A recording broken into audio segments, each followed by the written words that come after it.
Beaucoup d'équipes ont gagné la Ligue des Champions, mais combien de supporters peuvent dire qu'ils l'ont vécu, qu'ils ont regardé à la télé, sur ordinateur, en story WhatsApp ou qu'importe, qu'ils ont vécu leur équipe soulever ce trophée? Pas beaucoup. Mais Inter, ils l'ont vécu. Le quintuplé en 2010 avec Mourinho. Mais il y a une autre équipe qui l'a jamais vécu. Et on dit que cette année, c'est l'année des premières. C'est pour ça qu'aujourd'hui, pour l'avant-match de cette finale du 31 mai, qui sera plus qu'un match, on a avec nous un Parisien, Medoun, et ici, Prince Nard, un interiste. Comment vous allez, les gars? Ça va, tranquille. Tranquille. Toi, tu n'es pas un invité. On a déjà l'habitude de faire. Ouais, c'est ça. C'est pas. Mais Prince Nard, j'imagine que vous connaissez pas beaucoup d'interistes. Lui, c'est un vrai. Comment tu vas, mon gars? Ça va, et toi? Tranquille. Cool. Donc, les amis, aujourd'hui, on va parler football. L'avant-match aujourd'hui sera très spécial. Aujourd'hui, on va parler des sujets assez chauds actuellement. Notamment, déjà, on va commencer par le premier. Pour toi, Medoun, quelle est la meilleure équipe d'Europe? On va parler sous réserve de la finale de la Ligue des Champions. Tranquille. La meilleure équipe d'Europe actuellement? Actuellement. Ah ouais. J'ai pas une meilleure équipe. J'ai un top 3 et personne n'est troisième, ni deuxième, ni premier. J'aurais du mal à dire la meilleure. Bon, sachant qu'on n'a pas encore joué la finale, on peut accepter ça. Hein? Je crois que la meilleure, ce sera... Je pense qu'objectivement, celle qui gagnera la Ligue des Champions sera la meilleure équipe d'Europe. Tu penses? En tout cas, ouais, elle aura les arguments. Je pense que l'Inter a tous les arguments pour, Paris a tous les arguments pour. J'aurais juste rajouté le Barça dessus. C'est juste ça. J'aurais rajouté le Barça à cause de tout ce qu'ils ont gagné. L'Inter, cette saison, par exemple, là, Naples a plus de chance. Vu les deux matchs qui leur restent. Naples, je pense, ils ont quoi? Ils ont Parme. Peut-être en dernier match, ils ont Cagliari. Inter, ils vont avoir Como et aussi Lazio aujourd'hui. Lazio aujourd'hui, tu vois. Donc, tu te dis, Inter, à part ça, en Coupe d'Italie, on a vu ce qu'ils ont vécu avec Milan, tu vois. Et c'est une saison où ça va gagner peut-être que la Ligue des Champions, ça suffit pour être la meilleure équipe d'Europe. Pour moi, enfin, moi, je juge pas le foot sous le prisme du résultat. Et je dis juste sur la compétition la plus compliquée de l'année, l'Inter, je pense que c'est l'équipe qui a été le moins menée au score de tout le championnat. Donc, ça veut dire que personne n'a été au-dessus de l'Inter. Meilleure défense en Ligue des Champions. Et au-delà d'être meilleure défense, c'est-à-dire c'est l'équipe qui a été le moins de temps menée. Voilà. Donc, voilà. Sur toute la compétition. Voilà. Donc, c'est ça. Donc, s'ils gagnent la Ligue des Champions, je ne peux pas ne pas dire que c'est la meilleure équipe. Tu es d'accord? Bon, pas vraiment. Parce que bon, dans mon top 3, moi aussi peut-être dans un top 3, mais je dirais que bon, l'Inter, ils ont gagné quand il a fallu cette saison. Bon, peut-être un peu moins en championnat, mais bon, je dirais que c'est pas la meilleure Inter que j'ai vue ces dernières années. Je suis d'accord. Bon, cette année, on a été un peu moins régulier. Bon, il y a eu la fatigue, il y a eu les blessures, etc. Mais bon, je pense que pour moi, on oublie souvent que la saison que fait Liverpool aussi. Bon, c'est avant le quart de finale contre le PSG, c'était clairement la meilleure équipe d'Europe. Donc, je pense que moi, dans mon top 3, je mettrais peut-être l'Inter en 4e position. Et Liverpool en troisième. Ce serait logique. Logique. Là, ça joue entre le Barça et le PSG. Mais parlant du PSG, d'ailleurs, toi, tu as le parcours le plus compliqué cette saison en Ligue des Champions. Et ce sera pareil chaque année. Sérieusement, toi, tu penses que côté tirage, tu n'es pas gâté, quoi? On sera jamais gâté parce qu'il n'y a pas de représentants français qui sont dans les top tableaux. Je sais pas si tu vois. Donc nous, on va toujours se taper les plus compliqués. Ce sera pareil chaque année. Ce sera pareil. On aura toujours les pires tirages. Ça va pas changer, surtout avec le format là. Tu sais, on faisait une vidéo, je te disais que moi, je ne trouve pas l'intérêt d'être chapeau 1 en Ligue des Champions actuellement. Parce que t'as pas d'avantage. Avant, tu jouais aucun chapeau 1, maintenant, tu joues même les chapeaux 1. Maintenant, être chapeau 1 français. 2 matchs par chapeau. Maintenant, être chapeau 1 français, ça, c'est la galère. On va se taper toujours les 2 meilleures équipes. Parce que chez les Anglais, il y a beaucoup d'Anglais qui vont être chapeau 1. Ils vont pas se rencontrer. On va se taper des Anglais, forcément. Il y a les 2 Espagnols qui vont être là-bas. Ils peuvent pas se jouer. On va forcément se les taper. Je sais pas, tu vois. Tu vas dans le chapeau 2, c'est la même galère. Donc, on aura tout le temps les pires tirages. Nous, on aura toujours 4 matchs compliqués en poule. Ça, c'est pareil. Ça, c'est sûr. C'est vrai. On n'a pas le choix. C'est vrai. Non, mais ça, je suis d'accord. C'est un peu pareil pour l'Italie, hein, aussi. Ouais, c'est un peu. On C'est vrai est dans la même galère. L'Inter aussi, vous commencez votre campagne de manière assez forte, hein, parce que le premier match, je me rappelle, c'était contre City, non? Oui, 0-0 contre City. Et vous avez battu, ok. Vous avez ça en commun. C'est que vous, les Anglais, vous les avez malmenés, au fait, cette saison. Oui, on a fait nul contre City, victoire contre Arsenal. Ok, donc je pense que c'était la seule défaite non de l'Inter en Ligue des Champions. La seule défaite, c'était contre Leverkusen. Après Leverkusen, je pense. Oui, oui, on a perdu contre Leverkusen et bon, c'est la seule défaite. Hein. C'est la seule défaite. Oui. Ok, C'est la seule défaite. ok. Du coup, actuellement, comment est-ce que tu juges, toi, personnellement, on va dire, je vais même pas dire la saison de l'Inter, hein, mais Inzaghi, depuis 2021, comment est-ce que tu le juges, toi? Bon, là, il n'y a pas si longtemps sur Twitter, je me demandais, est-ce que Inzaghi, c'est pas en train d'être le meilleur entraîneur de l'histoire de l'Inter? Hein. Okay. Bon, bon, parce que je le mets, moi, personnellement, là, je le mets devant Mourinho. Ah ouais, déjà? Déjà. Wow. Parce que bon, déjà, il a trouvé un club... Bon, déjà, c'était compliqué. Ah. Financièrement, à l'Inter, c'était compliqué. Il est venu, on lui a dit, il y a 0 € de budget de transfert. Donc, si tu veux acheter, si tu veux des joueurs, faut en vendre. Ouais. Donc, on a réussi à trouver avec Marotta, bon, des options de 0 avec Çalhanoğlu, Thuram, etc. Parce qu'il a trouvé Barella là-bas. Voilà. Il a trouvé donc, il y avait une base que Conte avait laissée. Mais bon, il y avait aussi beaucoup de Deadwood, quoi, des gens, les Vidal, certains joueurs, là, qui avaient des gros salaires, mais sur le terrain, qui n'apportaient pas grand chose. Donc, déjà, il a réussi à redresser la barre financièrement. Et l'Inter, ça fait depuis les années 2000, on n'a jamais été aussi régulier au niveau. Ouais. On a joué la finale de la Ligue des Champions. Deux finales déjà. Voilà, on a gagné le championnat, on a gagné la Coupe d'Italie 2 fois, la Super Coupe 2 fois également. Donc, franchement, pour moi, c'est, à part peut-être Herrera, je pense que moi, depuis que je regarde l'Inter, c'est le meilleur, franchement. Inzaghi, c'est le meilleur. Déjà, en termes de jeu également.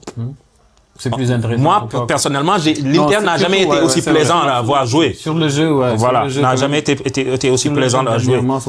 Donc, pour moi, franchement, Inzaghi, c'est, voilà, je le mets très haut dans...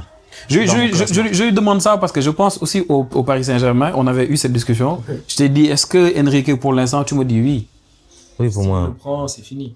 C'est le meilleur. Pour moi, déjà là, il y a les gros prémices de oui, c'est le meilleur de l'histoire. Mais s'il gagne la Ligue des Champions, il n'y a plus de débat parce que il va gagner ce qu'on n'a jamais gagné, tu vois. Mais je crois qu'il y a encore Luis Fernandez qui est devant. Mais lui, c'est plus par rapport à l'histoire, quoi. Le fait qu'il était ancien joueur parisien, puis il est venu, il nous a fait gagner une Coupe d'Europe.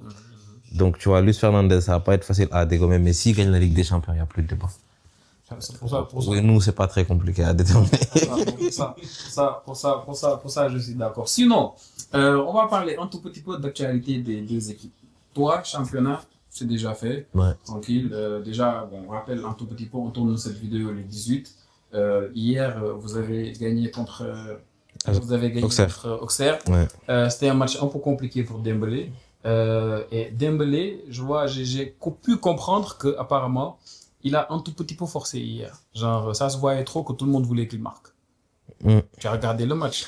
Alors, non, pas du tout. J'ai pas regardé Paris hier. Il y avait d'autres matchs plus intéressants en Ligue 1. Depuis 2 ans. Oui, non, mais il y avait d'autres trucs plus intéressants, quoi. Il y avait Marseille que je regardais un peu. Je regardais aussi beaucoup Strasbourg, et Le Havre. Je regardais aussi, mais leur match que je regardais principalement, c'était Saint-Étienne-Nantes. Saint-Étienne-Toulouse, excuse-moi. Ouais, c'était les matchs que je regardais. Donc, j'ai pas regardé Paris hier. T'as pas regardé Paris? Ouais, non, mais c'était pour la Ligue 1, quoi. J'aime bien regarder tous les matchs de Ligue 1, mais j'ai pas regardé Paris hier. Donc. Et sinon, pour la finale contre Reims, en Coupe de France, si Reims gagne le match? Alors, pour la finale de Coupe de France, j'avais peur. Parce que, en bon Parisien, je sais que Reims, ils sont très, très, très chiants à jouer. Mais vraiment très chiants à jouer. Mais avec le changement qui s'est fait là, le fait qu'ils jouent le match de barrage là contre Metz, bah du coup je suis plus très stressé parce que Reims, je pense qu'ils vont prioriser le fait de rester en Ligue 1 plutôt que la coupe, quoi. Mais c'est bizarre de le faire parce qu'il y a l'Europa League en ligne de mire. Moi je pense que c'est mieux de rester en Ligue 1. en tout cas, ça aurait été mon club, j'aurais privilégié la Ligue 1. Parce que les droits TV sont plus intéressants. T'as une capacité à garder des joueurs. Parce que si tu vas en Ligue 2, tes gros joueurs, ils peuvent s'en aller. C'est ça le truc. Ouais, ça, c'est un gros problème. C'est un gros problème. Les joueurs ne vont pas rester pour l'Europa League uniquement, sachant que tu vas même pas être une figure importante dans l'Europa League. Et puis, donc, pour un club, même en termes de santé financière, rester en Ligue 1, c'est mieux, en fait. Ouais, ça, c'est un bon point, je suis d'accord. Du coup, toi, il te reste ça, pour la fin de saison. Il y a juste cette finale. Il me reste juste la finale. Et Ouais. tu penses que vous allez avoir votre, on va dire, formation officielle, tu vas dire, avant le match? Ah oui, je pense que Enrique va mettre la meilleure équipe possible. C'est quelque chose. Parce que son objectif. Le match, c'est quoi? C'est le 24 ou le... C'est le week-end prochain, le 24. Prochain. Mais son objectif, j'imagine, c'est de marquer très tôt et de classer, classer le match très vite, quoi. Je pense que c'est ce qu'il va faire. Et je pense pas qu'il va prendre le risque de faire durer le match. Tu vois, pas avoir la meilleure équipe. Et donc, du coup, regarde ce qui est arrivé à City hier. Crystal Palace qui met un but. Et je t'assure que Reims, s'ils mettent un but à Paris. Ah, tu connais pas Reims. Non, tu connais pas Reims. Non. Eux, c'est un 5-4-1 bien clair, bien solide. Ça coulisse de partout. Non, Reims. Non, ça, c'est un bon entraînement avant. Reims, non. Ça, je suis d'accord. Mais toi, de l'autre côté, il te reste pas grand chose. En fait, tu n'as plus ton destin en main, en fait. Oui, clairement. Bon, déjà, il y a un peu plus de chance. Bon, on a commencé à avoir espoir parce que Naples a fait match nul la semaine passée. Ouais. Donc là, il y a moyen que, voilà, s'ils font un faux pas, qu'on reprenne de l'avance. On est à 1 point maintenant. Mais bon, déjà, c'est ce que je disais tout à l'heure. Donc c'est pour cela que je mettais pas l'Inter dans les meilleurs clubs d'Europe en ce moment. C'est pour cette saison en tout cas. Parce que bon, on n'a pas été très régulier cette saison. On a perdu des matchs qu'on devait pas perdre. Voilà. Même en début de saison, le match aller contre la Juventus où on fait 4-4. Bon, c'est un match qu'on devait plier. On mène 4 buts. 4 buts à 1, 4 buts à 2, si je me rappelle bien. On se fait remonter. Contre Milan, pareil. Donc, on n'a pas été très régulier, quoi. Donc, contrairement à Naples, ils sont pas très brillants, ils sont pas flashy, mais ils font ce qu'il faut pour gagner. Donc, Conte, il vient, il te met McTominay, second attaquant, il va te mettre un but tout pourri, il verrouille derrière. Donc, voilà, c'est comme ça qu'on gagne les championnats aussi. Ils sont pas très bons cette saison, mais voilà, ils font l'essentiel, quoi. Donc, c'est un peu plus compliqué, mais bon, je pense qu'on va jouer le championnat à fond, hein, jusqu'à la dernière journée. On va tout donner. Donc, déjà, il y a aujourd'hui un match un peu compliqué contre la Lazio. Como, c'est un peu moins compliqué. Parce que bon, c'est une équipe joueuse, donc il y a moyen de faire quelque chose, mais bon, on verra. Aujourd'hui, bon, si on gagne aujourd'hui, voilà, il y a moyen de mettre la pression un peu sur Naples, mais sinon, c'est plié, quoi. Mais Parme aussi, j'ai vu que Naples, ils doivent jouer Parme, mais Parme, je me rappelle, il y a un match que tu as joué contre eux récemment. Tu avais mené 2-0, ils sont revenus 2-2. Exact. C'est une équipe chiante comme ça? Parme aussi. Contre les gros, je pense qu'ils ont pas perdu contre la Juve, ils ont pas perdu contre Milan. Et même contre Naples, à l'aller, ils ont fait match nul, je crois. Il y a un peu d'espoir. Voilà. Ils ont, contre l'Inter aussi, on avait fait 2-2, si je me rappelle bien. Donc, c'est une équipe un peu imprévisible. Mais bon, il y a moyen, quoi. Tu disais? Non, en fait, je disais, je pense que c'est peut-être son côté supporter qui fait qu'il est exigeant avec son club. Il dit qu'ils n'ont pas été réguliers. Et c'est la saison où ils ont plus de jeux, peut-être. Et il a mis Paris devant, alors que tu vois, tu regardes, de octobre à décembre, c'était la galère. Le Barça, que tu mets devant aussi, et à un moment, ils étaient 10 points derrière le Real. Effectivement. Tu vois? Effectivement. Tout le monde n'est pas régulier, hein. Par contre, toi, en Ligue des Champions, t'as perdu un match. Non, en Ligue des Champions, on a été, franchement, donc, tu vois, déjà, en plus, en Ligue des Champions, pendant toute la phase de poule, je pense qu'il y a aucun match où on a mis nos 11 titulaires. Sérieux? Même quand il y a beaucoup de matchs où c'était soit Thuram, soit Lautaro, jamais les deux ensemble. Au milieu aussi, au milieu aussi, il y avait tout le temps un entre Barella et Çalhanoğlu, un qui restait sur le banc, un qui en défense. On a beaucoup fait tourner en Ligue des Champions. C'est pour ça que je dis, il y a personne qui était vraiment. Ouais, c'est ça.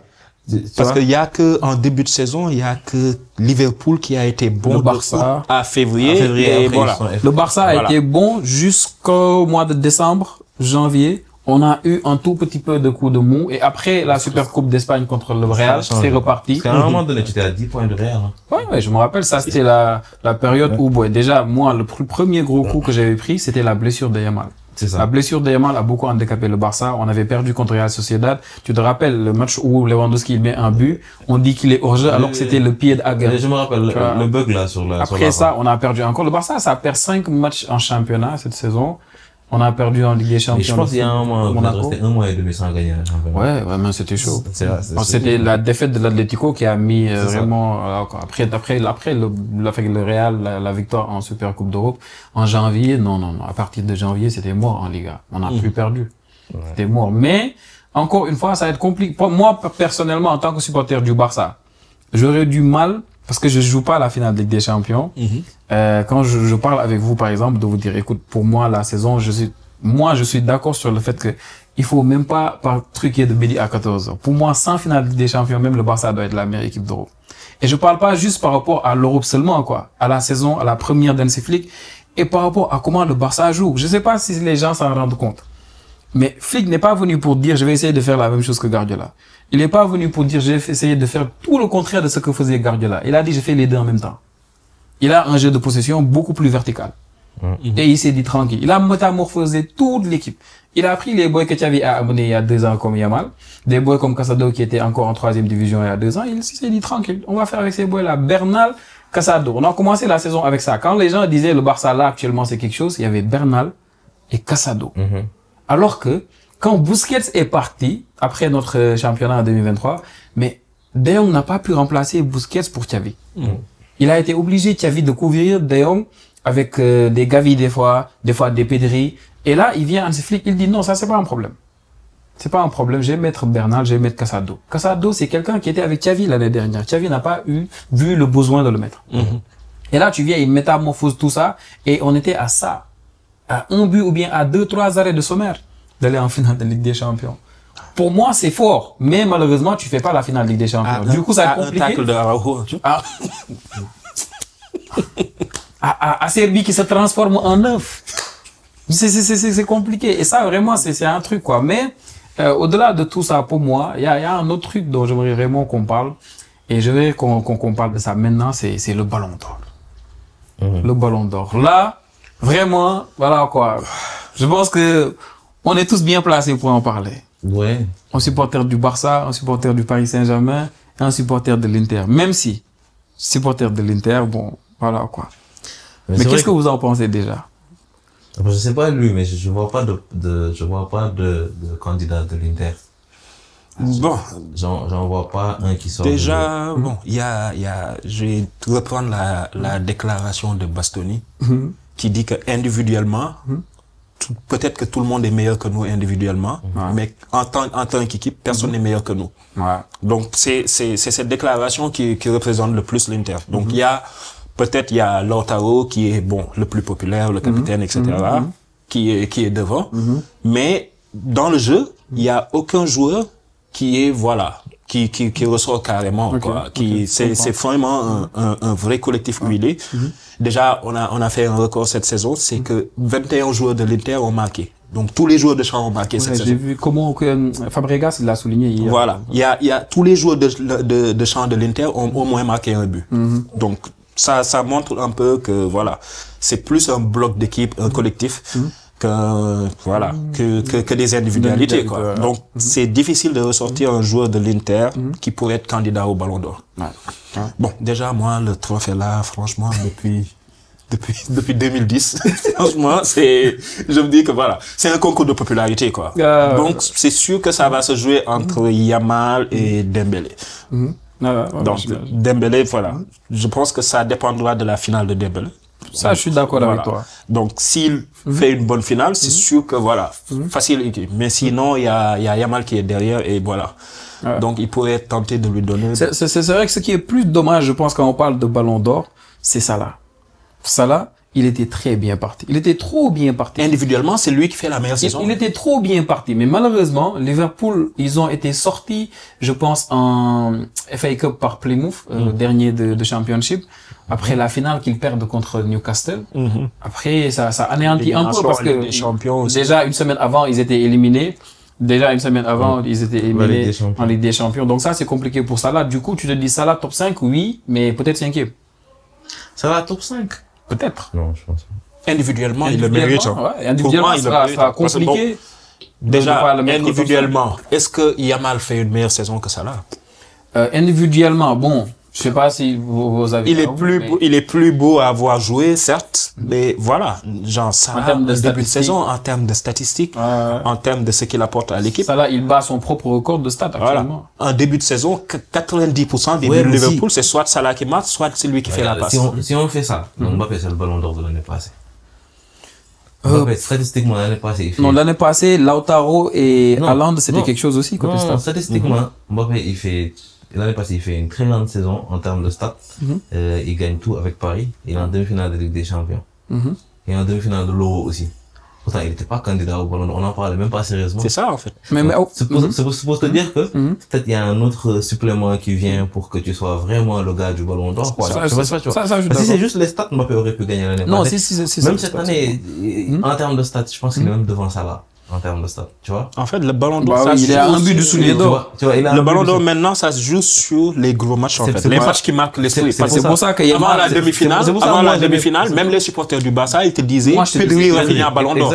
Après le match contre l'Inter, tout le monde dit Yamal ballon d'or.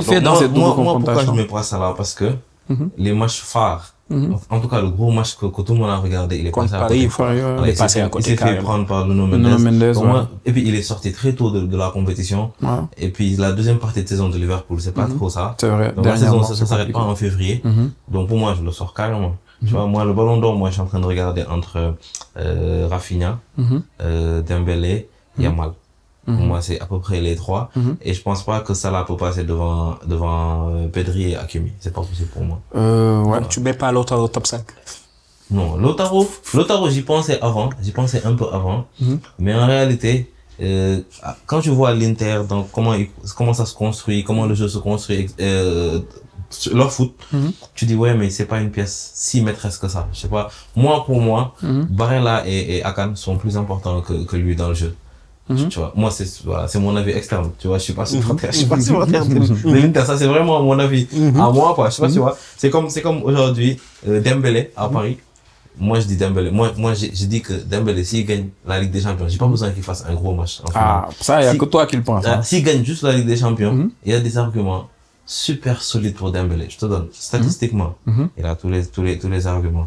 Les matchs importants, il est là à tous les matchs importants de Paris Saint-Germain. Dembélé, il a soit un but, une passe. Obligé. Il y a pas de à peu près. Non, s'il y a pas d'à peu près, c'est une réalité ce que je te dis. Non, à peu près. Non, dis-moi une phase importante de Paris où Dembélé n'est pas là. Non, mais quand tu dis par exemple tous les matchs et les trucs, j'imagine que tu vas parler d'Aston Villa. Liverpool. Tu vas parler de Liverpool, tu vas parler d'Arsenal et tout ça. Mais ça, c'est la deuxième partie de la saison. La première partie de la saison, là où il est important, c'est lui qui nous fait gagner le championnat. Dans la création. Non, dans le championnat. Avant même, pourquoi on gagne le championnat en début avril? Parce qu'il met ses 20 buts et quelques, il a fini avec le championnat. Ouais. Il était à 25 buts en janvier. Non, il en a, oui, en janvier, 25 buts sur l'ensemble du truc, mais les championnats, par exemple, les 21 buts qu'il met en championnat. Ça fait des semaines qu'il marque plus, C'est parce qu'il les a mis quand il fallait les mettre. Je sais pas si tu vois. Ouais, je suis d'accord avec ça. Et dans la première phase de Ligue des Champions, n'oublie pas, il a raté 2 matchs importants. Arsenal, il a eu un problème avec le coach. Contre le Bayern, il a pris le rouge le plus stupide de la Ligue des Champions. Oui. Tu vois? Ouais.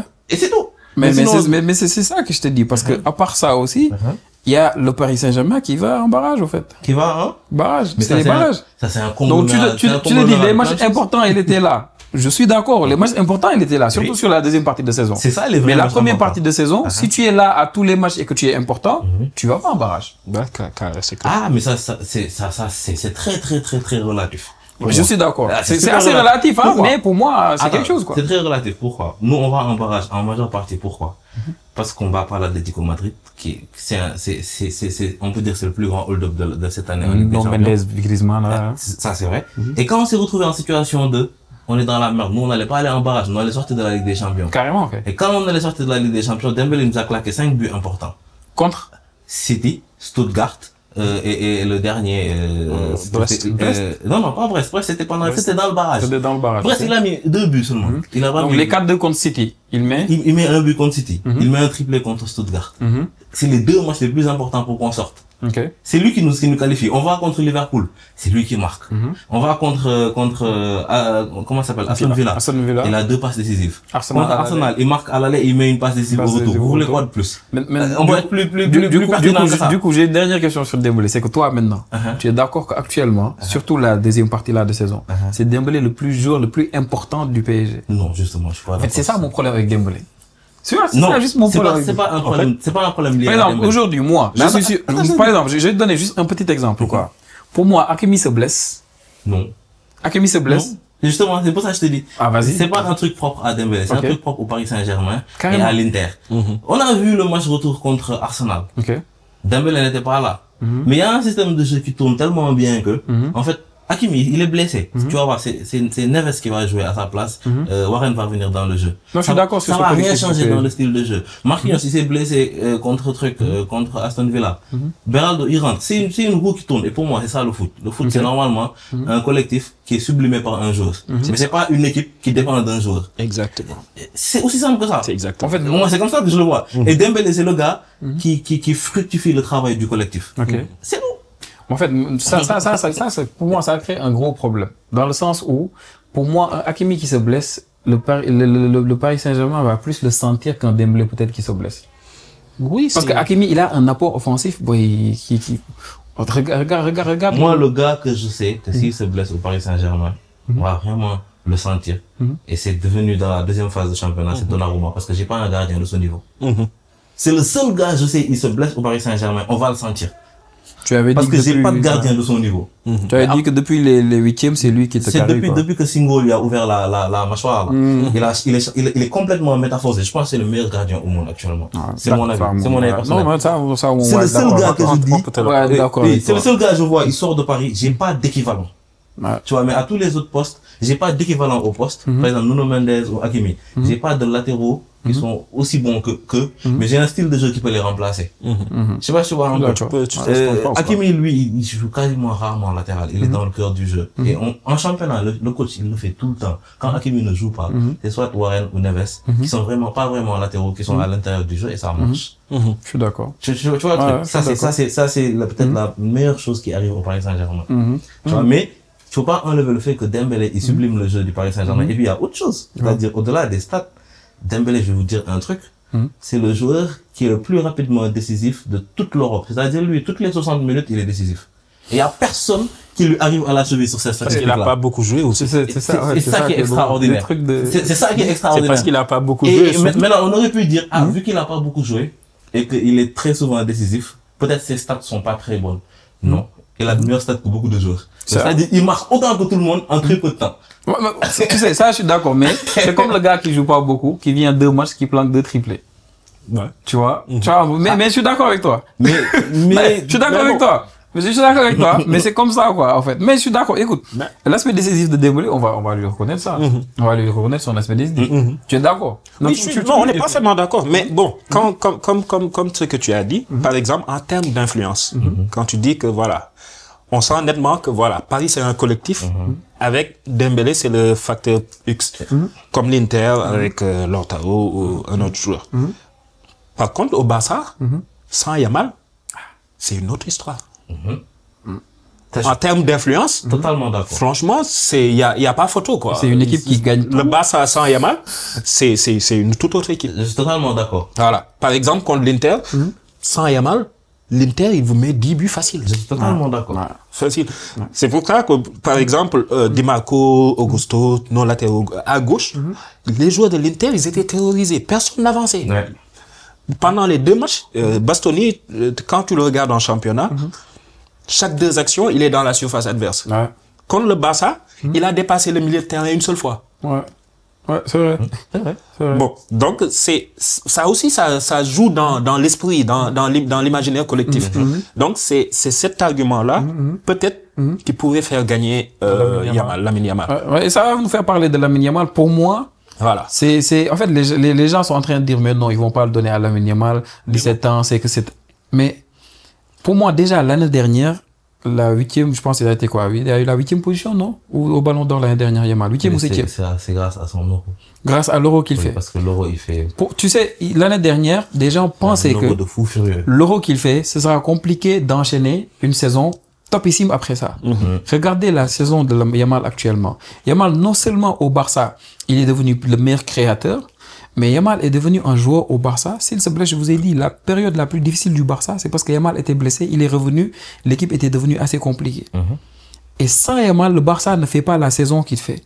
Oui, c'est vrai. Du coup, ce sera très compliqué pour moi. Si Dembélé fait une finale de Ligue des Champions ratée, c'est possible de rater une finale de Ligue des Champions. Pour moi, Yamal aura beaucoup d'arguments. Si l'Inter gagne, par exemple, la Ligue des Champions, Yamal aura encore beaucoup d'arguments. Et il faut pas sous-estimer la popularité des clubs. Gagner le Ballon d'Or quand on est au Barça ou au Real, c'est 10 fois plus facile que de le gagner à l'Inter ou au PSG. Bien sûr. Franchement, parce que les gars, les journalistes, les supporters, ils vont mettre une pression tellement énorme, ils vont faire une grosse campagne. Donc, ce sera vraiment très difficile. Non, c'est vrai que la campagne Yamal a commencé. Voilà. Yamal, on voit donc, un peu partout, hein, des joueurs. Ce sera aujourd'hui, j'ai vu Calafiori qui a dit qu'il le mérite. Voilà. Moi, franchement, je dis, Dembélé, les stats, il les a. Les trophées, il les a. S'il gagne la Ligue des Champions, c'est le Graal. Quoi d'autre? Les grands matchs, il est là.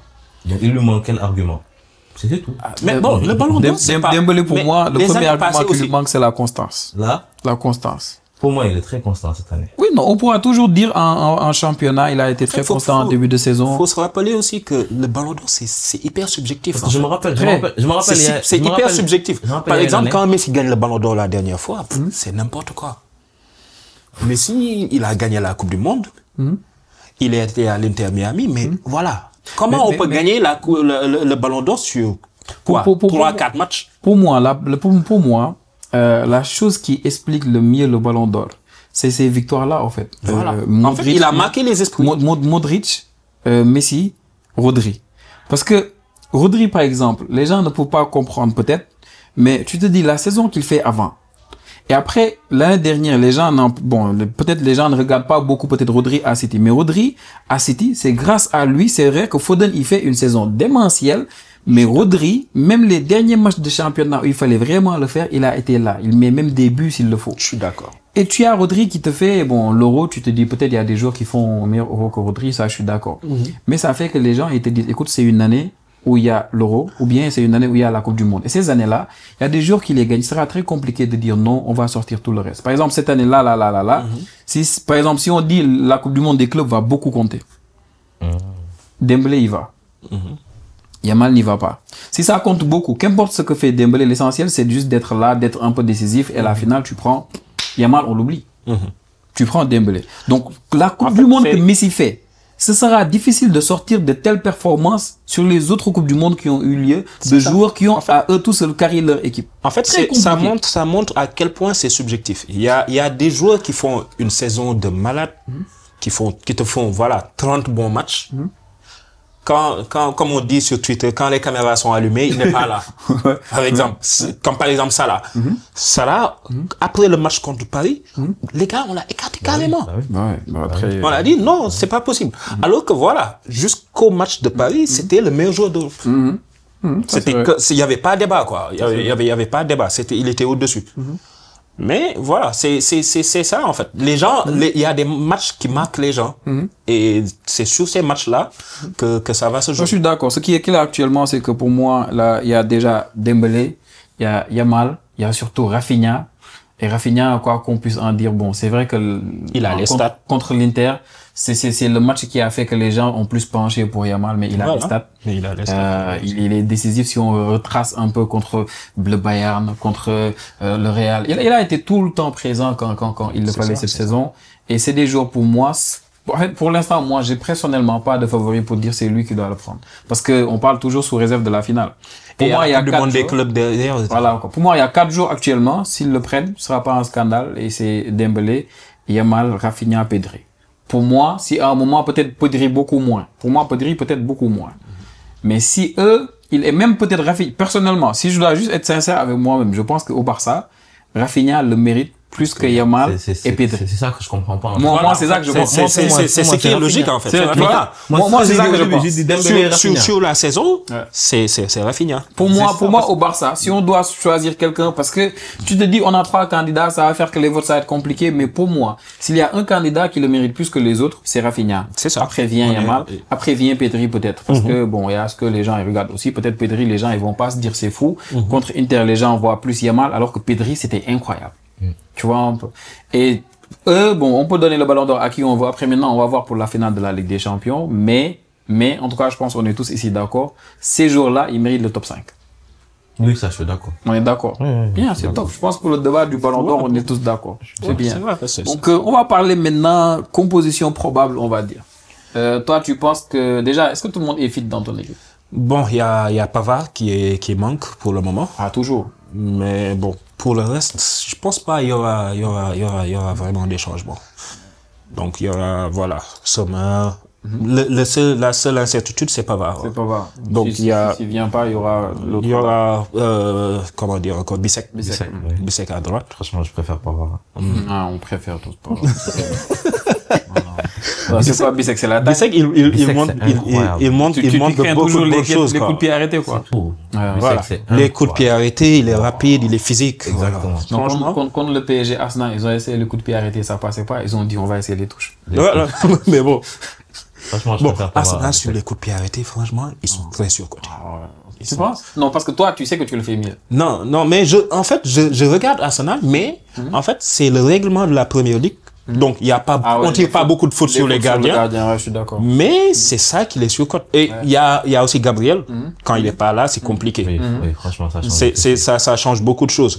Mais franchement, ils sont pas aussi exceptionnels. Bon, pour moi, ils sont pas aussi exceptionnels qu'on le dit. J'ai vu le but d'Arsenal en début de saison, le premier match. Je me suis dit ça, il y a faute tous les. Non, il y a faute. Dans un autre championnat, à chaque corner d'Arsenal, il y a faute. Ils l'ont fait, je pense. Je sais même plus quel match en Ligue des Champions. Ils l'ont fait. Mais il y avait faute aussi. Voilà. Je me rappelle même contre l'Inter, ils ont eu, je pense, une dizaine de corners. Il y avait aucun danger. Il y avait zéro danger, quoi. C'est peut-être la meilleure équipe en coup de contre nous, il y avait zéro danger. Donc, Saka, il a tiré 10 corners. On n'a pas été inquiété une seule seconde. Donc, moi, je trouve qu'ils sont un peu surcotés sur ça. Mais bon, la seule incertitude côté Inter, pour revenir à la compo, ce sera Pavard ou Bissek. Sinon, il y a le classique HRB, Bastoni, Di Marco à gauche, Dumfries à droite. Au milieu, Çalhanoğlu, Mkhitaryan et Barella. Ok. Et tu as tout ça. Tranquille. Et côté Paris Saint-Germain aussi. Ben, je pense qu'il n'y a rien qui va changer. Classique, il n'y a rien qui va. Maintenant, on va parler duel. Toi, tu parles de Di Marco. Tu penses que Di Marco, on parlait de Di Marco Yamal. Toi, est-ce que tu penses qu'il faut avoir un débat Di Marco peut-être Dembélé ou Di Marco Doué? Non, il n'y aura pas de duel parce que Di Marco, il va avoir tout le monde. Tout le monde va passer.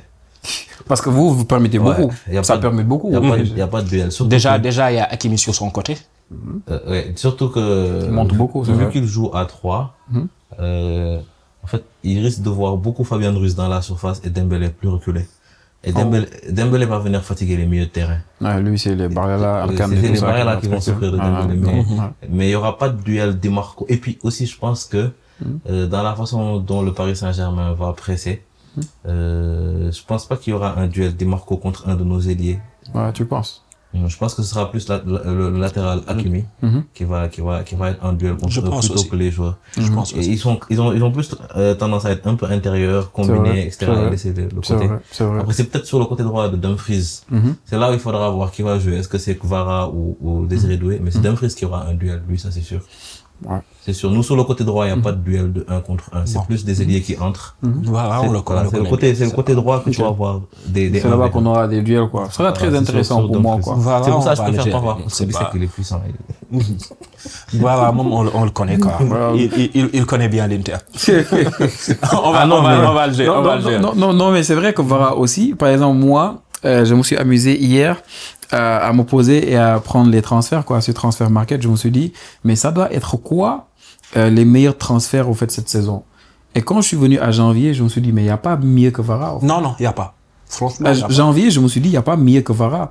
Vara, il y a personne qui a rejoint un club en janvier et qui fait mieux que Vara. Non, oui. Il est venu, au fait, les gens oublient même qu'il était intermittent. Et puis il a rajouté un truc. Pour moi, c'est le plus fiable de notre attaque. Non, moi, je le voulais carrément à l'Inter, hein, mais bon. C'est le plus fiable. Avec Naples, bon, c'est compliqué d'acheter chez, avec De Laurentiis. Donc, mais franchement, pour moi, c'était un joueur qu'il nous fallait, quoi. Absolument. Ouais, ça, je suis d'accord. Et maintenant, C'était, tu l'as maintenant bon, indiscutable. c'est franchement, c'est un joueur d'exception, quoi. Moi, je l'ai suivi dès ses débuts à Naples. Mais vraiment, c'est un type de joueur qui peut apporter à n'importe quelle équipe. Il joue partout, en plus. Voilà. Il peut jouer sur tous les côtés, il peut jouer dans l'axe, il peut jouer reculer, il est capable de dribbler intérieur, extérieur. Il a une bonne qualité de passe. Voilà. Quand il a la possibilité, il marque aussi. Non, Madueke ne dira pas le contraire. Franchement, top joueur, quoi. Trop fort. Maintenant, j'aimerais qu'on s'amuse à faire le 11 combiné des deux équipes. On n'a pas les mêmes compos. On va, par exemple, on va se dire, on va faire. Ça va être compliqué, on n'a pas les mêmes compos. On va faire une composition en 4-3-3. Pour moi, c'est intéressant. Bon, oui, ça peut se faire. Tu vois, 4-3-3. Déjà. Ça va les désavantager. Tu sais pourquoi? Ils ont pas d'ailier. Mais j'ai pensé à ces 3 millions. J'ai pensé à ces le 4-3-3, ils ont pas d'ailier. Ils n'ont pas d'ailier. On va choisir un de leurs attaquants. Je vais prendre les ailiers. Il aura 2 ailiers. Et tu vois, j'aurais déjà les 2 ailiers. Et à juste titre, d'ailleurs, hein, c'est pas n'importe quel ailier, à juste titre. Ah, je sais pas, ça va être compliqué. Ça va être compliqué, quand même. On commence par le gardien. On commence par le gardien. Entre Sommer Donnarumma, et Donnarumma. C'est bon, c'est très proche, mais bon, je vais lui laisser ça. Tu vas lui laisser ça. Quand même. Presque, c'est gentil. Non, Donnarumma, franchement, sur les derniers matchs, franchement, voilà. Mais Sommer, Sommer, ce qu'il fait contre le Barça, on lui donne le titre de meilleur gardien en Ligue des Champions. Tu vois, ça fait personne. Non, moi, je suis pas d'accord. Ce serait de la culture de l'instant. En fait, Sommer, c'est plus le dernier rempart, en fait. Parce que l'Inter, en fait, c'est la défense, en fait, dans son ensemble. C'est ça. Qui empêche, qui fait que l'Inter est aussi bonne, quoi. Exactement. Parce que sur certains matchs, il voit même pas la balle. C'est ça. Il est jamais mis en danger. C'est vrai. Donc, c'est pour ça que, voilà. Et alors que Donnarumma, sur plusieurs matchs, c'est lui sans lui, Paris ne gagne pas. Et même sans ça, Sommer, il fait de bons arrêts quand même contre le Barça. Mais il prend 6 buts. Excusez-moi, il a pris 6 buts en 2 matchs. Sur lesquels il peut rien faire. 6 buts. C'est carrément, il peut rien faire. En fait, ce que tu dis est logique parce que les 6 buts, quand la défense ne peut plus rien faire, bah, Sommer est aussi, c'est compliqué. Alors il y a un truc, l'arrêt qu'il fait contre Yamal, là, l'enroulé, là. Ouais. Moi, je te dis que l'enroulé de Saka est pire. C'est lui que Donnarumma, il sort. Par contre, le gros arrêt de Sommer, pour moi, c'est l'arrêt sur la deuxième action de Garcia, juste après le but. Ouais. La contre-attaque là. Et 3 contre 2 là. Le but qui aurait dû être le but. Voilà. Et là même, on est d'accord que c'est Eric Garcia qui rate un peu, tu vois. S'il la met deuxième poteau, il n'a aucune chance. En fait, c'est la passe de Gérard Martin qui est beaucoup trop avancée. À la base, il devait mettre la passe en avant. Et du coup, c'est ce qui fait que lui, il prend son pied en mouvement. C'est compliqué. Mais tu vois, l'arrêt qu'il fait contre Saka. Mais il y a pire, l'arrêt qu'il fait sur Odegaard. C'est-à-dire qu'il ne voit pas la balle venir. Non, mais il y a 50 joueurs plus d'un coup. À l'aller contre Arsenal, l'arrêt qu'il fait aussi sur Martinelli, sur Trossard. Incroyable. Non, et ce qui est incroyable avec Donnarumma, il fait quoi, 2 mètres? Il fait 1m90. 1m90. C'est amélioré en jeu au pied aussi. Il est excellent au sol. Au sol, exactement. Par exemple, il y a Courtois qui fait à peu près la même taille, mais parfois, sur certaines actions, il prend plus de temps pour aller au sol, alors que Donnarumma, c'est automatique, quoi. C'est vrai. Donc, Donnarumma, on est tous d'accord, on le met quoi. Et j'aurais plein d'arrêts à te sortir, mais c'est pas grave, on avance. Donnarumma, sans lui, on s'en sort. Donc, maintenant, l'axe, maintenant. Défense. Bon, déjà, Bastoni, il est en office. Bastoni à gauche, à la place de Pacho, alors, donc. Pour moi, Pacho, il est bon, mais bon, Bastoni, il est devant, quoi. Bastoni, donc, doit de ce qu'il apporte dans le jeu, dans les... Déjà, Bastoni, cette saison, il est excellent dans les duels, ce qui était un peu son point faible. Donc, pour moi, je mets Bastoni. Et toi, Bastoni, tu es d'accord? Oui, je suis d'accord. Tu es d'accord. Et à droite? Moi, je laisse toute la défense. Tu laisses toute la défense. Après, côté droit, bon, l'Inter, on a beaucoup fait tourner sur l'autre côté avec HRB, Pavard, Bissek. Bon, HRB pour le but contre le Barça. Ouais, donc Acerbi, mais en fait toi, je sais ce que tu fais. Tu lui laisses la défense parce que tu sais que tu vas le prendre plus en haut. Non, je laisse la défense parce que pour moi, mon meilleur défenseur, c'est Pacho. Si on est d'accord que Bastoni est meilleur. Non, c'est vrai que Pacho, la saison qu'il fait. Non, il est bon. Il est bon. Pacho, Franchement, Il est sous-côté, mais je trouve que c'est le meilleur moi, défenseur. c'était pas un On joueur a que mis je dans notre connaissais équipe avant, des mais demi-finales. il est Vu qu'il y a il est très bon. Bastoni, Ouais, j'ai pas de problème avec Bastoni. Je suis d'accord. Alors, J'ai à pas de gauche, il problème n'y a avec pas de Bastoni. débat. Hein. On va mettre Nuno. Non. Tranquille, on est tous d'accord. Non. À droite, maintenant, débat ou pas Dumfries ou Hakimi. Bon, intrinsèquement, Hakimi, il a joué à l'Inter. Il est meilleur. Il est... Non, mais c'est ça que je voulais dire. Parce que là, c'était pour voir. En termes de... C'est pour ça que j'ai laissé en la termes de défense. qualité. Sur les côtés. En termes de qualité. Et même statistiquement, Voilà. Hakimi, c'est autre chose. Non, Hakimi, toute sa saison. Hakimi, c'est Di autre Marco, chose. il a Franchement. été blessé, il est un peu moins bon cette saison que par rapport à... L'année passée, par exemple, il était bien meilleur que Di Marco. Ouais. Donc cette saison, il a un peu moins acquis. Parce que oui, on l'avait connu beaucoup plus offensif. Hein. Voilà. Et Nuno Mendes, il fait une saison Et puis moi, exceptionnelle. Nuno Mendes, pourquoi? C'est même pas au-delà de l'aspect offensif. Parce que Nuno Mendes, il met 2 buts en quart de finale de Ligue des Champions tranquille. Tu vois, contre Aston Villa. C'est lui qui met un but à l'aller, un but à retour. Il met Salah, son match contre voilà, Salah, franchement, voilà. moi j'ai été bluffé, quoi. Moi, ce que je dis, au-delà de l'aspect attaque, c'est-à-dire, il a eu Salah et Saka. C'est pas rien. Il a eu Salah et Saka et il n'y a pas eu un moment où on a dit, ah, mais Nuno, tu sais. Et je te jure. Non, mais Salah, mais Salah, c'était franchement, moi, il leur laissait c'était rare même de pas voir ça, Salah Nuno Mendes. aussi impuissant dans un Il match. leur laissait même pas ça, quoi. Il les prenait dès le départ, vraiment quoi. propre. Il les prenait vraiment dès le départ. Et Donc Nuno Mendes, il passe devant, quoi. donc maintenant, on est d'accord avec la défense. On est d'accord avec déjà Donnarumma. On est d'accord avec les deux sur les côtés. On est d'accord avec l'axe aussi. Maintenant, au milieu. Pointe basse, on va prendre qui? Vitinha ou Hakan? Alors, moi, de préférence, moi, je préfère Vitinha. Tu préfères Vitinha? Je préfère Vitinha dans le sens où, moi, je sais que, je pense, je suis certain d'une chose, c'est que Vitinha, ce qui a manqué à l'Inter, je te disais, contre le Barça, moi, je te disais avant le match que l'Inter, c'est pas ce que vous pensez, c'est pas une équipe de terroristes, c'est une équipe qui joue au foot. Moi, c'est ce que j'ai toujours vu, en tout cas dans leur football. Par contre, la situation dans laquelle ils se sont mis contre le Barça, moi, je pense que c'est le Barça qui les a contraints à défendre. C'est pas le style de l'Inter. Mais ce dont je suis sûr, c'est que si Vitinha était à l'Inter, il aurait eu la tenue de balle. Et il aurait permis à l'Inter de respirer beaucoup mieux que ce qu'Akan a fait. Donc pour moi, en termes de point de basse, Vitinha, c'est la meilleure point de basse, moi, même, à part Rodri, qui lui assemble la défense et le football. Mais en termes de juste faire respirer son équipe, garder le contrôle de la balle, faire avancer par le dribble. Ah non, je vois pas quelqu'un proche de Vitinha. Je suis d'accord. Franchement, je suis d'accord. Parce que bon, Akan, bon, il est pas exceptionnel aussi cette saison. C'est ça.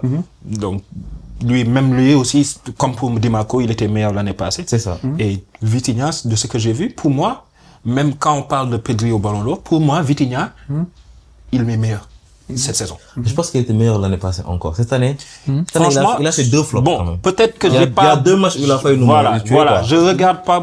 Mais par exemple, contre le Barça, ce que Akan aurait dû faire, par exemple, permettre à l'équipe de respirer et de ressortir la balle, c'est Barella qui le faisait. C'est ça. Donc, il se cachait un peu. Il se cachait, oui, c'est voilà. ça. C'est une réalité. Donc, c'est pour ça, bon, je préfère Vitinha encore. Ouais, je suis d'accord. Donc, Vitinha, pointe basse. Et on a qui avec lui? Bon, Barella, évidemment. Barella, il n'y a pas de débat. Barella, il n'y a pas de débat.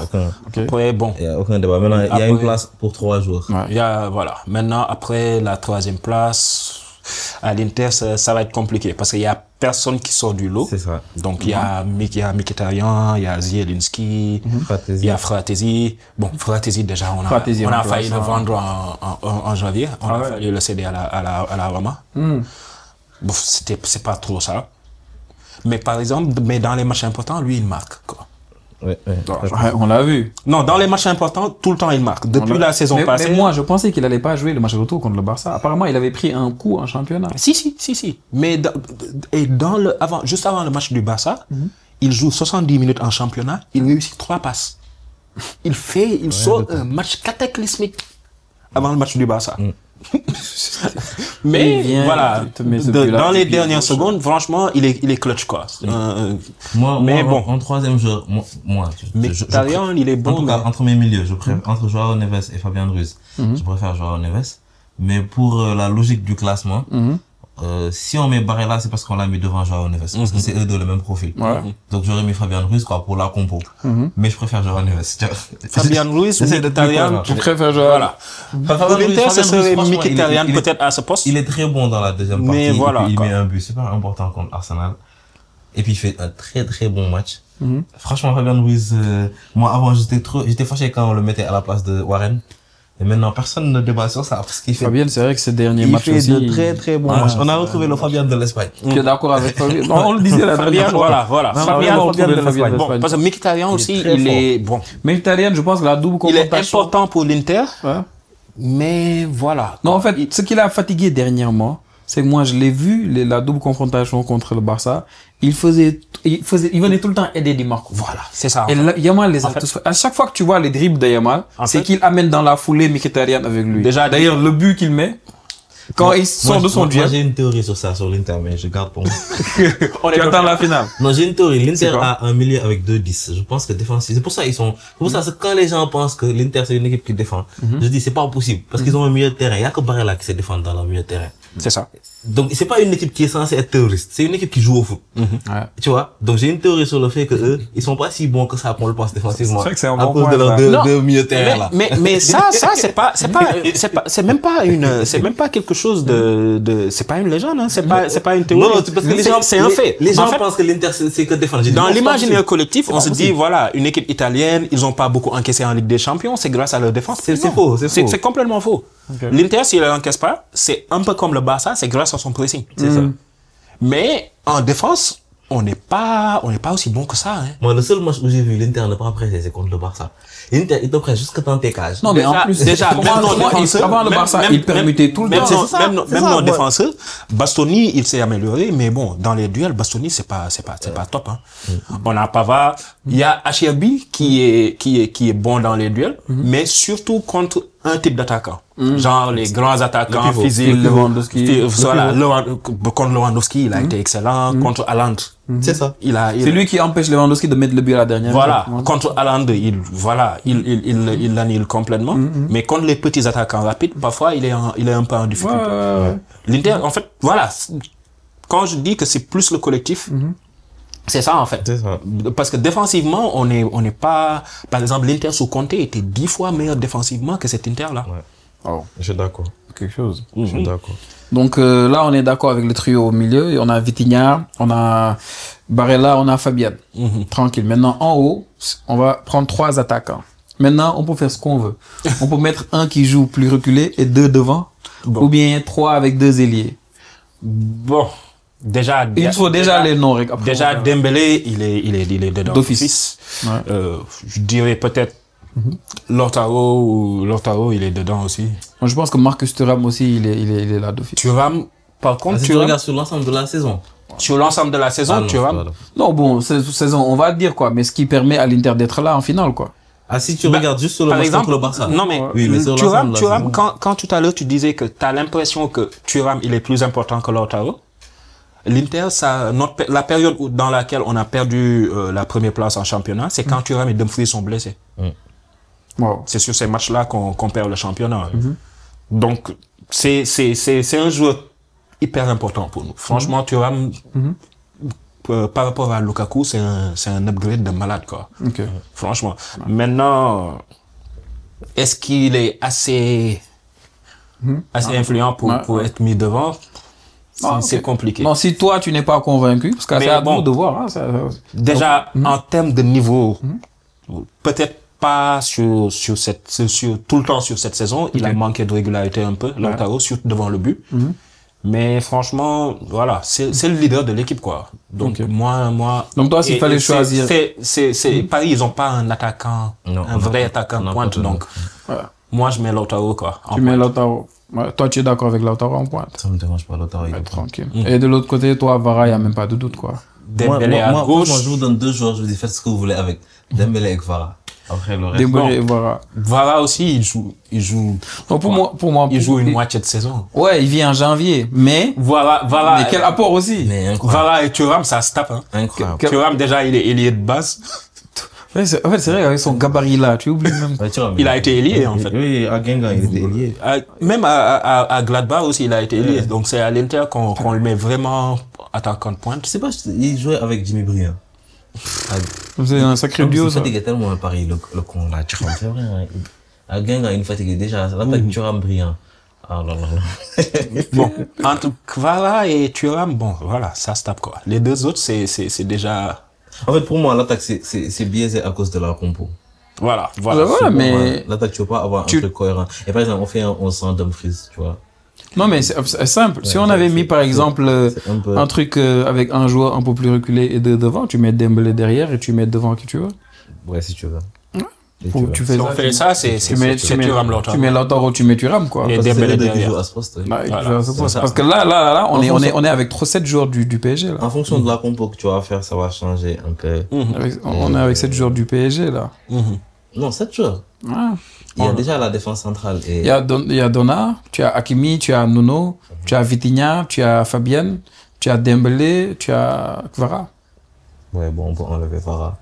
Mettre Dembélé et les deux attaquants de... Voilà, Thuram Pour équilibrer un peu. en losange, quoi. Oui, Pour équilibrer un peu. ouais. Donc on sort Vara, on va mettre Marcus Parce Thuram, que quoi. Vara aussi, déjà, il arrive en janvier.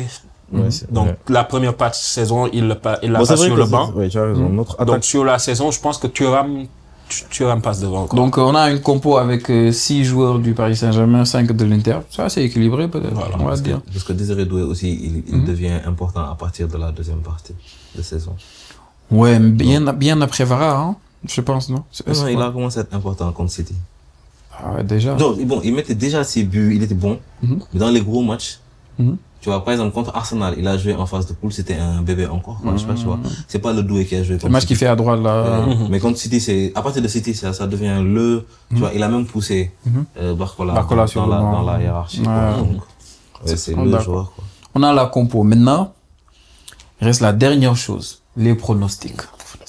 Et maintenant, pour les pronostics, comme d'habitude, les amis, soyons fous, quoi. Même dans les commentaires, voilà, quoi. Dites-nous un scénario improbable, un truc bien fou, quoi. Un but à la dernière minute de sommaire sur une tête. Non, qu'importe quoi. Ah bon. Sommaire. Qu'importe. Même si. Ah oui, il met un but à la dernière minute pour la balle du 3-2 pour... Rends-toi. 3-2. Non, 3-2 parce qu'il y avait 3-1 pour Paris, il met 3-2. Après, on sent. Mais attends, attention, parce que là, hein, tu es en face de quelqu'un. Déjà? Tu es en face de quelqu'un qui avait pronostiqué avant le premier match, le match aller contre l'Inter du Barça. Il avait dit, je vois un match. Je pense que vous l'avez tous vu. Je vois un match où l'Inter va mettre 2 buts et le Barça va revenir. Il a dit comme ça, hein. Non, c'est notre Salvador. Non, mais ça... Et c'est très probable parce que l'Inter, on a l'habitude de démarrer fort. Oh.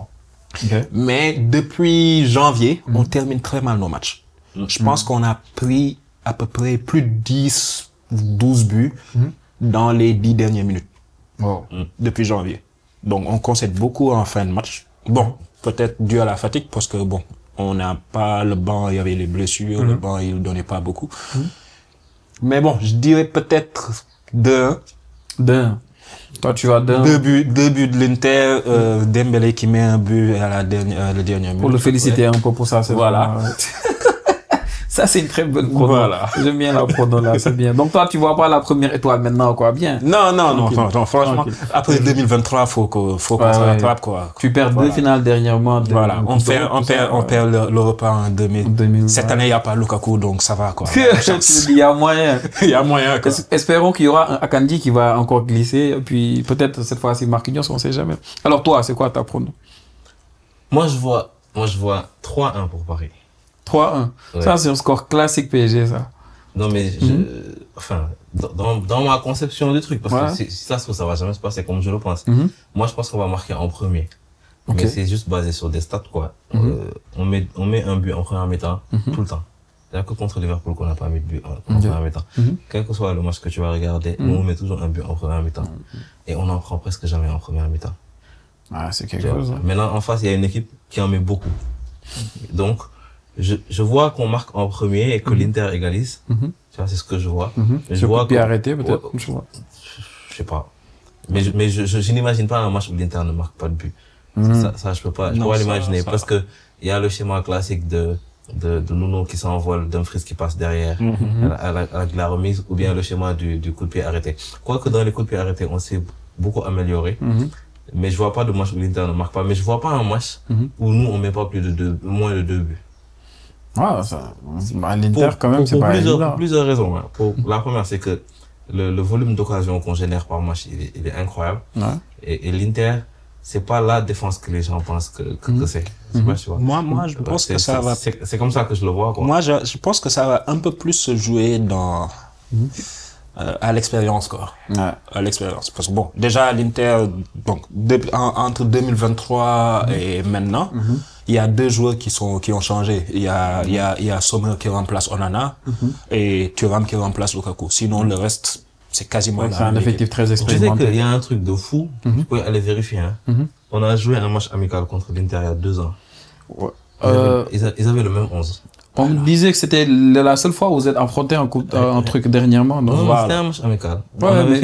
Mais à part ça, l'Inter, le PSG, ils avaient plus joué. Franchement, je me rappelle pas de souvenir. Moi, j'ai entendu dire qu'à part le match amical là, ils ont jamais joué. Depuis 2004, depuis que je regarde l'Inter, on n'a jamais affronté. J'ai pas de souvenir. Un Parisien m'a dit ça, quoi. Il m'a dit, à part un match amical qu'on avait fait, c'était l'année passée. On avait jamais joué contre eux. C'était l'intersaison l'année passée. Vitinha avait mis un beau but là, le match là, je me rappelle. Un tir de loin, je pense, un truc comme ça. Mais ils avaient déjà le même 11. Voilà. Donc déjà, c'est juste après là qu'ils ont perdu la finale de Ligue des Champions, ils ont viré Lukaku. Est venu. Donc je pense que je pense que ça va jouer en faveur de l'Inter, ça. C'est bien. Donc déjà la pression sera de votre côté. Donc la vouloir parce que ils vont assumer le jeu. Voilà, vous êtes déjà champion. Ils vont assumer le jeu. Vous allez vouloir prendre le jeu à votre compte. Je pense que ça va jouer pour. Non, ça c'est le contexte idéal pour l'Inter. Voilà. Oui, je le comprends. Ils disent qu'il arrange. Mais moi, d'expérience, j'ai vu que mon coach, il a beaucoup changé. Quand on a joué contre Arsenal, tu te rappelles, je t'ai dit, le premier match, on a voulu garder le ballon, faire le jeu, ça nous a coûté cher. Là, sur la double confrontation, on n'avait aucun problème pour leur laisser le ballon et les regarder. Non, au retour, ils ont fait pour moi le PSG. Au retour, ils ont fait un match qui les prépare vraiment pour la finale. C'est ça. Ils ont compris que le plus important, c'était juste de gagner. On n'a aucun problème pour laisser le ballon à l'adversaire. Et puis, on est meilleur quand on n'a pas le ballon. Nous, on est tellement bon. Tout à l'heure, c'est la question que je voulais poser, quoi. Comment vous voyez Vitinha sans ballon, quoi? Comment vous voyez Vitinha sans ballon, parce que c'est une grosse galère. C'est ça que je vous...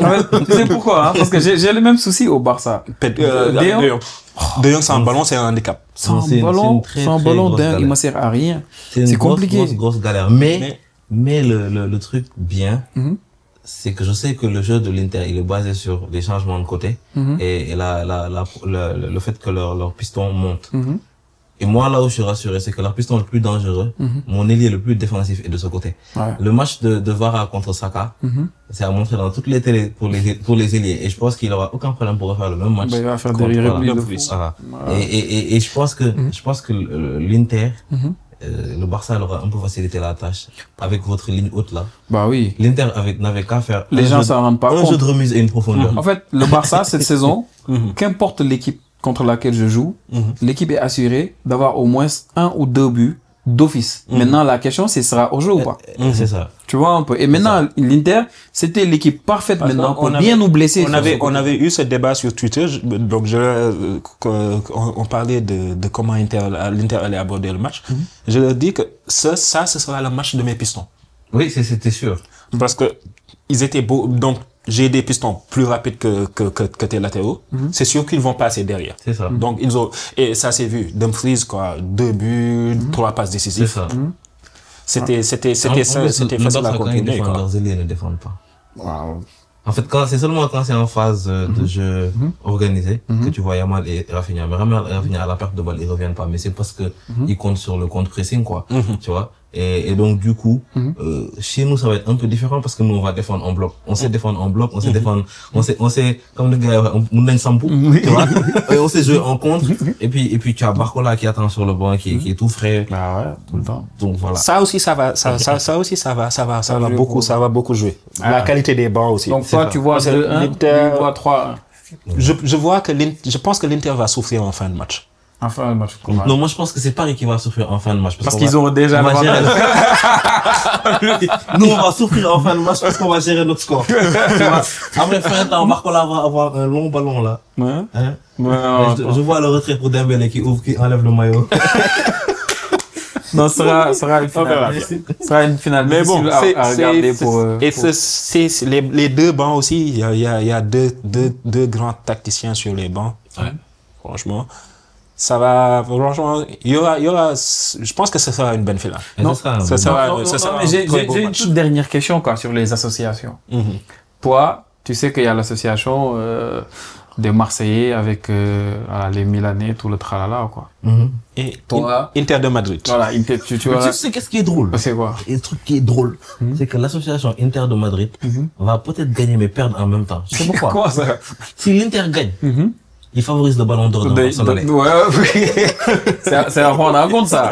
Si l'Inter gagne, ça favorise le ballon d'or dans Barcelone. Si l'Inter perd, ça favorise le ballon d'or. C'est pour ça que tu vois, il y a un truc, un de nos boys, Azal, il dit, si jamais Paris gagne, je suis pour Benzema le ballon d'or maintenant. Au cas où, quoi.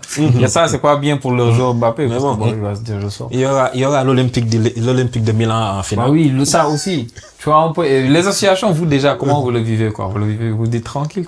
Ah, moi, je me dis, il y avait une association, Milan, Paris en 93. Ouais, 93, quand Marseille prenait. Marseille a pris la Ligue des Champions. Ouais. Donc, s'il y a une association Marseille-Milan encore en 2025, bon, naturellement, l'histoire va se répéter. Paris va gagner. Moi, je fais tout pour me rassurer. Hein. Bon, la plus grosse alliance là, c'était l'Inter de Madrid, quoi. Franchement, à l'époque, quand j'entendais. Non, ils ont pas fini, hein. Quand tu entends un vacarme comme ça pour un match de l'Inter, ça, j'avais jamais vu ça auparavant. C'est les supporters du Real qui font que ça, c'est la meilleure association. Là, actuellement, par exemple, en fin de saison, pour contrer un peu le Barça qui célèbre un peu, qui fanfaronne un peu partout, ils ont soit les 4-3, ou bien les recrues, quoi. Donc, c'est les recrues et les 4-3 actuellement qui les servent d'alibi pour fêter la fin de saison. Mais ce sera une belle finale, Moi, je pense vraiment. Je me retiens de pronostiquer. Je ne sais pas en finale, vraiment, c'est pas grave. Je vais laisser les intéressés pronostiquer. 2-1 pour Prince Nard pour l'Inter et 3-1 ici pour Sapin pour le PSG. Ça promet. En tout cas, ce sera une très belle finale, les amis. Et vraiment, aidez-nous, pronostiquer avec nous. Et après, quand on va débriefer les matchs, on va se revoir après la finale, Inch'Allah. On sera là pour parler encore football, les amis. On se revoit pour une prochaine vidéo. C'était tout pour nous. Ciao, ciao et à la prochaine.